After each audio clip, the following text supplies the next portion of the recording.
Bienvenue dans Science et Mouvement, le podcast d'ED Academy. Aujourd'hui, on va répondre à une question que beaucoup de sportifs se posent. On va aborder une idée simple, mais probablement l'une des plus mal comprises dans le monde du sport. La récupération n'est pas une pause dans l'entraînement.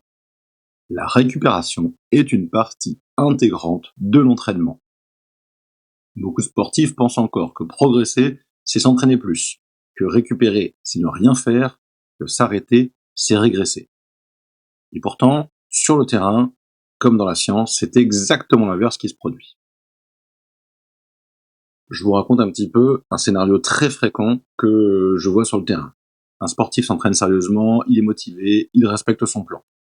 Mais il accumule une fatigue persistante, des sensations de lourdeur, une baisse de plaisir et parfois des douleurs diffuses. Quand on analyse, on aperçoit que l'entraînement est bien structuré, mais la récupération est inexistante ou mal comprise. Le corps ne manque pas d'entraînement, il manque de temps et de conditions pour s'adapter. Ce que dit la science, c'est que le corps ne progresse pas pendant l'effort. C'est un point fondamental. L'adaptation se fait après l'effort. Pendant l'entraînement, on crée un stress, on perturbe l'équilibre, on génère de la fatigue. C'est après, et seulement après, pendant la récupération, que les tissus se renforcent, le système nerveux s'ajuste et la coordination s'améliore. Donc sans récupération suffisante, il n'y a pas d'adaptation.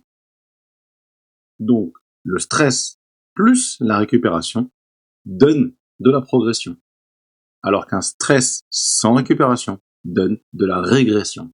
C'est aussi simple que ça.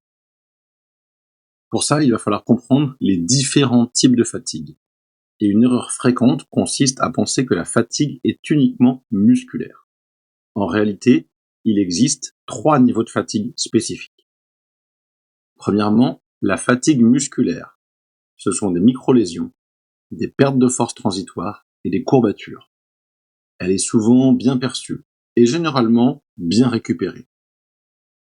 La deuxième, la fatigue nerveuse, qui est la plus sous-estimée.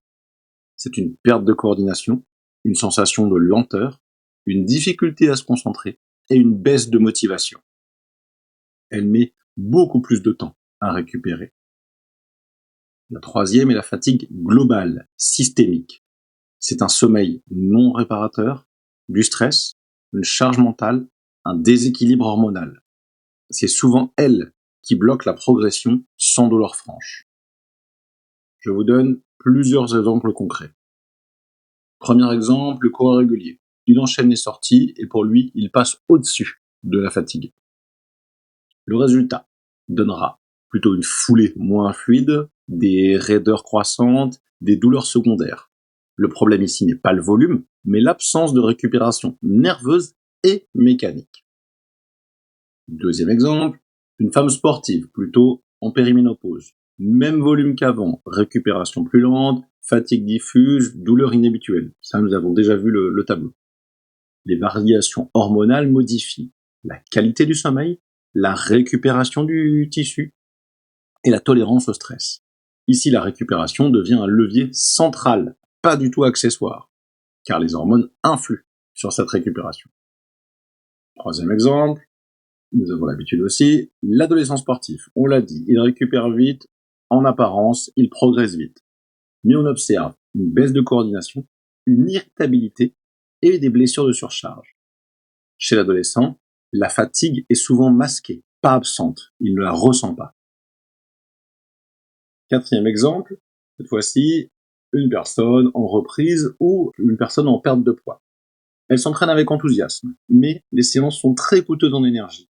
La récupération est longue et la fatigue s'accumule. La récupération conditionne ici la continuité, donc le succès. Il faut s'enlever de la tête un élément très important, que récupérer, ce n'est pas la même chose que ne rien faire. C'est un point essentiel. Récupérer, ce n'est pas s'arrêter totalement, rester immobile et attendre que ça se passe. La récupération, c'est souvent du mouvement léger, de la variabilité, du travail respiratoire, une meilleure organisation du corps, par exemple la proprioception ou plein de petits exos justement de coordination. Le mouvement bien dosé est souvent récupérateur. Élément clé, et c'est le premier outil de la récupération et le plus négligé, c'est le sommeil. Pendant le sommeil, les tissus se régénèrent, le système nerveux se rééquilibre, les apprentissages moteurs se consolident. Un manque chronique de sommeil réduit la tolérance à la charge, augmente le risque de blessure, perturbe la récupération hormonale.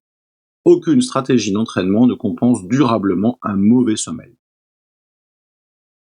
Chez OD Academy, la récupération est pensée comme un outil de progression, un outil de prévention et un outil de longévité.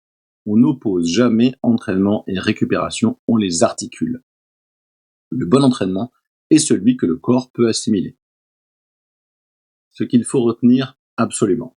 Premièrement, le corps ne progresse pas pendant l'effort, mais après seulement. Deuxièmement, la fatigue n'est pas toujours musculaire. La fatigue nerveuse est centrale. Troisièmement, récupérer, ce n'est pas s'arrêter, c'est créer des conditions d'adaptation. Si tu veux progresser durablement, pose-toi cette question simple. Est-ce que je laisse vraiment à mon corps le temps de s'adapter ? Dans le prochain épisode, nous aborderons un thème clé. Comment équilibrer charge, récupération et progression sur le long terme. Bienvenue dans Science et Mouvement, le podcast d'OD Academy.